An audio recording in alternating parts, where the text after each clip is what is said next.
शेरू काम के सिलसिले में गांव से शहर में लिफ्ट लेकर आता है, पर पैसे कम होने से उसे पुराने घर में भाड़े पर रहना पड़ता है, जहां उसे एक खाली कमरे में एक रेड बॉक्स दिखाई देता है जिस पर डोंट ओपन लिखा था। पर शेरू ओपन कर देता है जिसमें से 2 पेपर और एक पेन निकलता है जिस पर लिखा था अपना नाम लिखो वरना टी शर्ट फट जाएगा और कल ओपन करना। शेरू मजाक समझकर बिना नाम लिखे ही चला जाता है और अगले दिन देखता है तो उसकी टी शर्ट चूहे ने काट दिया था। अब शेरू फटाफट फिर उस बॉक्स के पास जाकर बॉक्स खोलता है तो आज लिखा था गमले में पानी डालो वरना फोन टूटेगा। शेरू फटाफट जाकर गमले में पानी डाल देता है और अगले दिन बॉक्स खोलने पर उसे पूरा बॉक्स पैसे से भरा मिलता है। इस तरह शेरू कई दिनों तक पैसे कमाता है, पर ये शायद बहुत बड़ी गलती थी। आज लिखा था सोफिया नाम की लड़की को मारो वरना पापा इन डेंजर। शेरू की धड़कन मानो थम सी गई थी और कुछ नहीं समझ आता। शेरू फटाफट हथौड़े से बॉक्स को तोड़ देता है, पर अगले दिन उठते ही गाँव से कॉल आता है और पता चलता है कि उसके पापा का एक्सीडेंट हो गया है। शेरू दौड़ते हुए बॉक्स के पास जाता है तो उसके होश उड़ जाते हैं क्योंकि बॉक्स पहले की तरह ही ठीक हो गया था। पापा की जान बचाने के लिए शेरू को दोबारा बॉक्स खोलना ही पड़ता है जिसमें लिखा था अपने भाई को मारो वरना मम्मी मरेगी। शेरू के पसीने छूटने लगते हैं और आंसू रुक ही नहीं रहे थे। तभी शेरू भागते हुए शेरू बाबा के पास जाता है और रोते हुए सारी बातें शेरू बाबा को बताता है। शेरू बाबा घर आकर बॉक्स को खोलते हैं जिसमें लिखा था शहर छोड़ दे वरना तू मरेगा। शेरू बाबा अपने ज्ञान से जादुई मंत्र पढ़ते हैं जिससे द रेड बॉक्स को मंत्र से लॉक कर देते हैं और शेरू को गलती से भी बॉक्स को खोलने से मना करते हैं। और रात को डरा सहमा शेरू बेडरूम में सो जाता है, पर अचानक शेरू रात को मानो किसी के वश में होकर अपने आप चलने लगता है और जाकर रेड बॉक्स को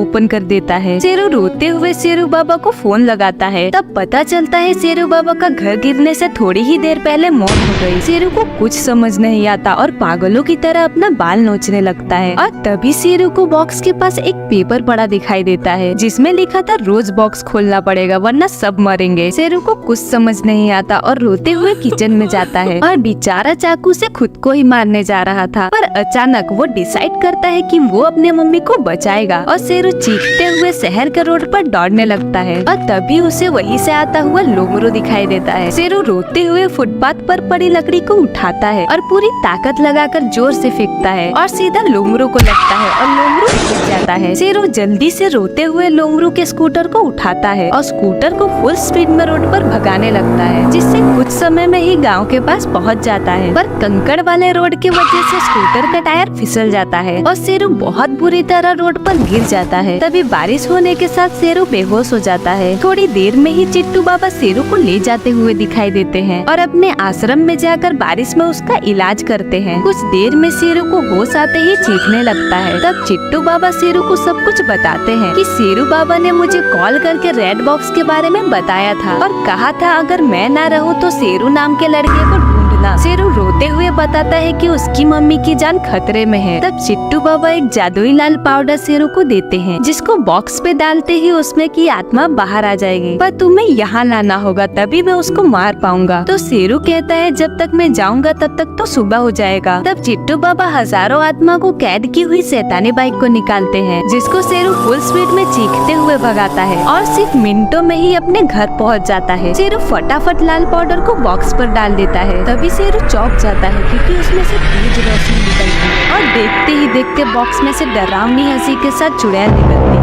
और वही खड़े होकर शेरू को घूरने लगती है। शेरू डर के मारे कांपते हुए चीखने लगता है। तभी चुड़ैल तेजी से शेरू के पीछे दौड़ने लगती है। शेरू दौड़ते हुए सड़क पे आ जाता है, पर तभी याद आता है कि बाइक तो पीछे घर पर ही रह गया। शेरू पीछे मुड़ के देखता है तो चुड़ैल उसके पीछे ही थी। तभी वही लोमरू दवा लेकर साइकिल से जाता हुआ दिखाई देता है। शेरू जल्दी से रोड पे पड़े पत्थर को उठाता है और जोर से फेंक कर लोमरू को वही साइकिल से गिरा देता है। शेरू साइकिल उठाकर तेजी से वहाँ से भागने लगता है, पर चुड़ैल शेरू का पीछा छोड़ ही नहीं रही थी जिससे पीछा करते करते चुड़ैल आश्रम के पास पहुँच जाती है। वही चिट्टू बाबा एक पेड़ पे खड़े होकर आग वाला तीर चलाते हैं जिससे चुड़ैल कैद हो जाती है, पर फिर भी वो हंसती रहती है और देखते ही देखते आग के घेरे को हवा में उठा लेती है और अपने पीछे आग के घेरे को ले जाती है। तभी हाथ फैलाते ही पूरा आग टुकड़े होकर गाँव को जला देती है, जो देख कर तो चिट्टू बाबा के भी होश उड़ जाते हैं। चिट्टू बाबा चिल्लाकर छुपने को बोलते हैं क्योंकि वो कहीं से भी हमला कर सकती है और बाबा चीखते हुए चुड़ैल की तरफ दौड़ते हैं और उछलकर चुड़ैल को एक जोरदार पंच मारते हैं, पर भागते हुए जाकर एक घर में छुप जाते हैं। तभी चुड़ैल दीवार तोड़कर घर में घुस जाती है और अचानक चिट्टू बाबा उछलकर पूरी ताकत से पंच मारते हैं, जिससे चुड़ैल दीवार तोड़ते हुए बाहर निकल जाती है और हवा में चीखते हुए दूर फेंका जाती है और धड़ाम से जाकर एक पेड़ से जोर से टकराकर रुकती है। तभी चिट्टू बाबा शेरू को कुछ इशारा करते हैं, जो देखकर शेरू डर के मारे टेंशन में आ जाता है। पर तभी चुड़ैल उठकर हाथों से जादू करती है और अचानक एक बड़ा सा पेड़ बाबा के ऊपर गिर जाता है, जिससे बेचारे चिट्टू बाबा वहीं दफन हो जाते हैं और चुड़ैल हर घर में अब शेरू को ढूंढने लगती है। तभी शेरू एक बोतल पर पीला पाउडर छिड़कता दिखाई देता है। असल में चिट्टू बाबा ने देकर बोला था कोई चारा ना बचे तभी इस्तेमाल करना, क्योंकि इसका परिणाम बहुत बुरा भी हो सकता है, जिससे चुड़ैल कैद होने के लिए बोतल में खिंचाने लगती है। पर अचानक चुड़ैल अपनी शैतानी शक्तियों का इस्तेमाल करती है और अचानक बोतल वही टूट के बर्बाद हो जाती है। अब चुड़ैल तेजी से शेरू को मारने पास आ रही थी। शेरू घबराकर यहाँ वहाँ देखता है, पर ऐसी कोई चीज नहीं दिखती जिसमें कैद कर सके। तभी शेरू सारे जादुई पाउडर को खुद पे ही गिरा लेता है, जिससे अब चुड़ैल तेजी से शेरू की तरफ खिंचाने लगती है और चीखते चिल्लाते हुए लाल धुएं में बदल जाती है और पूरी की पूरी शेरू के अंदर ही कैद हो जाती है। जिसके बाद शेरू अपने मम्मी से मिलने जाता है और बेचारा थका हारा वही मम्मी के घर में सो जाता है। पर क्या ये सिर्फ अभी शुरुआत था?